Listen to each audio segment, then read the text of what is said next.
Existe uma guerra silenciosa, sabe? Uma guerra que está sendo travada pela nossa alma. E o campo de batalha é o nosso dia a dia. A velocidade das mudanças, a fragmentação de quem nós somos, uma conectividade que, olha que paradoxo, só aprofunda a solidão. Tudo isso criou um cenário completamente novo para a fé cristã. Viver essa fé hoje é navegar por uma ruptura civilizacional sem precedentes. E no meio disso tudo, a pergunta que muitos se fazem é: como eu sobrevivo? Mas a pergunta que nós precisamos fazer é outra, uma pergunta mais profunda: como eu floresço? E é sobre isso que vamos conversar hoje. Graça e paz, estudiosos da palavra. Sejam muito bem-vindos ao canal Mestre da Didaquê. Se o seu desejo é sair da superficialidade espiritual e construir uma fé inabalável, sólida, bíblica, você chegou ao lugar certo. Antes de mergulharmos neste estudo, já deixe o seu like, inscreva-se no canal e compartilhe este vídeo com alguém que precisa dessa palavra.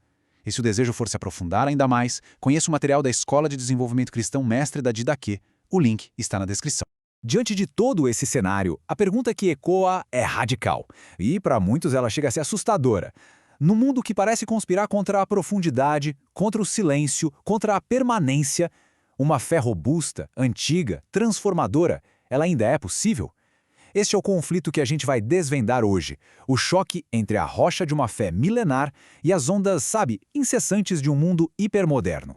Para isso, nosso roteiro de estudo é bem claro. Primeiro, nós vamos diagnosticar 3 desafios centrais que todo cristão consciente enfrenta hoje: a guerra pela nossa atenção, a crise sobre quem realmente somos e a confusão sobre qual é o nosso propósito no mundo. E no final, vamos descobrir um princípio bíblico unificador, uma única ordem de Cristo que é a chave para enfrentar tudo isso. Vamos lá? Vamos começar pelo primeiro desafio. Talvez seja o mais sutil e, ao mesmo tempo, o mais invasivo de todos. A moderna economia da atenção não é apenas um problema de produtividade ou de gestão de tempo, não. É fundamentalmente uma questão espiritual. Há uma guerra sendo travada pela nossa mente, porque aquilo que captura a mente, eventualmente, vai moldar a alma. E veja bem, essa não é uma luta nova. Já lá no século XVII, o filósofo e teólogo Blaise Pascal, um gigante da fé e da razão, diagnosticou a raiz da nossa inquietação. Ele só não podia imaginar que, séculos depois, essa nossa dificuldade de nascença seria potencializada por algoritmos projetados especificamente para nos manter permanentemente distraídos e insatisfeitos. Este slide aqui ilustra o conflito de forma brilhante.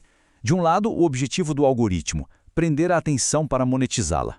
Do outro, o objetivo da contemplação cristã, da oração, da meditação na palavra, liberar o controle e direcionar voluntariamente a nossa atenção para Deus.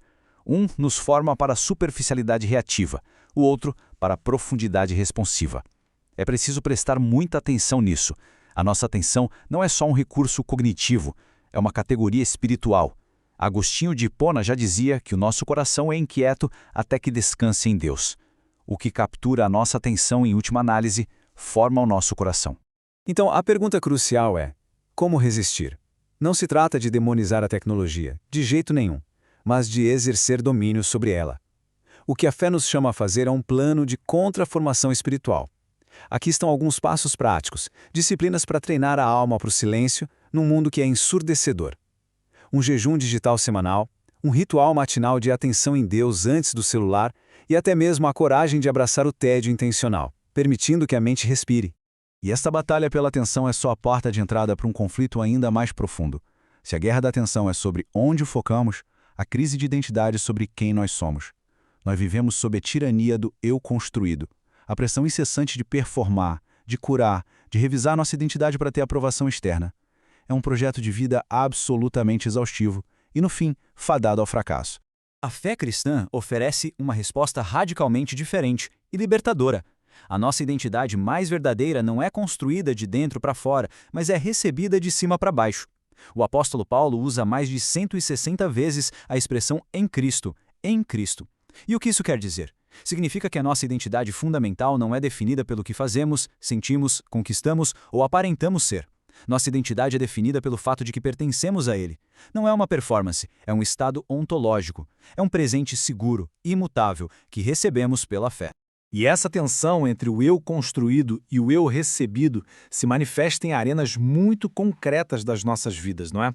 No ambiente de trabalho, com a pressão por conformidade a valores que podem ferir nossa consciência, nas redes sociais, onde a persona digital que criamos gera uma dissociação perigosa do nosso eu real e, por vezes, de forma bem dolorosa, até na família e nos relacionamentos, onde nossa identidade em Cristo pode gerar incompreensão, ridículo e isolamento. E isso nos leva diretamente ao nosso terceiro grande desafio, a crise de missão.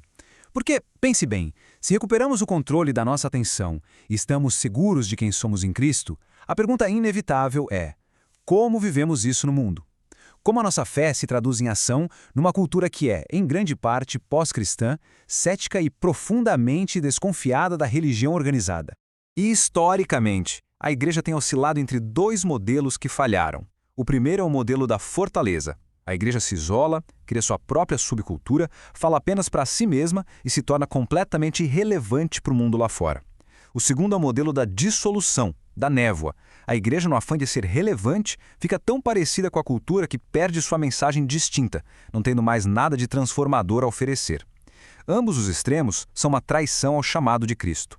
A correção de Jesus para esses dois extremos dada lá no Sermão do Monte é poderosa e atemporal. Ele diz: vocês são o sal da terra e vocês são a luz do mundo. Pense na genialidade dessas metáforas. O sal só funciona em contato direto, penetrando, preservando, dando sabor. Ele precisa estar dentro da cultura. A luz, por outro lado, só funciona por ser distinta, por ser diferente da escuridão que ela ilumina. A missão cristã, portanto, exige este paradoxo divino: presença e distinção, contato e contraste. Entender isso é crucial porque o nosso contexto mudou drasticamente. O Ocidente não é mais uma cultura cristã. Como o grande missionólogo Leslie Newbigin apontou, ele se tornou um campo missionário. Nossa tarefa não é mais manter um suposto consenso cultural, mas alcançar, como missionários, uma cultura que muitas vezes já ouviu um evangelho distorcido, o descartou e agora precisa ser reevangelizada de uma forma autêntica, relacional e corajosa. Então aqui estamos nós, uma guerra pela nossa atenção, uma crise sobre nossa identidade e uma confusão sobre nossa missão. São 3 desafios gigantescos, mas a resposta, a fonte de força para enfrentar todos eles, não está numa nova estratégia ou num programa de 5 passos. Ela se resume a um único princípio, uma única postura, um único chamado de Cristo. A resposta não é tentar mais, fazer mais ou ser mais. É permanecer. No capítulo 15 de João, Jesus usa a palavra grega menó, que significa habitar, morar, fazer um lar permanente. Em meio a um mundo de distrações que nos puxam para fora, de identidades fluidas que nos desfazem por dentro e de uma missão confusa que nos paralisa, o chamado é para fincar raízes, para habitar na realidade imutável de Cristo. É a partir dessa permanência que a atenção se acalma, a identidade se firma e a missão floresce. Essa permanência é a verdadeira âncora para a alma no século XXI. O aprendizado não para por aqui. Para sair da superfície e se tornar um aluno oficial da nossa Escola de Desenvolvimento Cristão, com acesso a cursos e trilhas completas, o link está na descrição. Não saia deste vídeo sem deixar o seu like, se inscrever no canal e compartilhar este estudo. Que a maravilhosa graça de Cristo, o amor de Deus Pai e as consolações do Espírito Santo guardem a sua mente e o seu coração, e edifique sua vida com propósito. Até o nosso próximo encontro.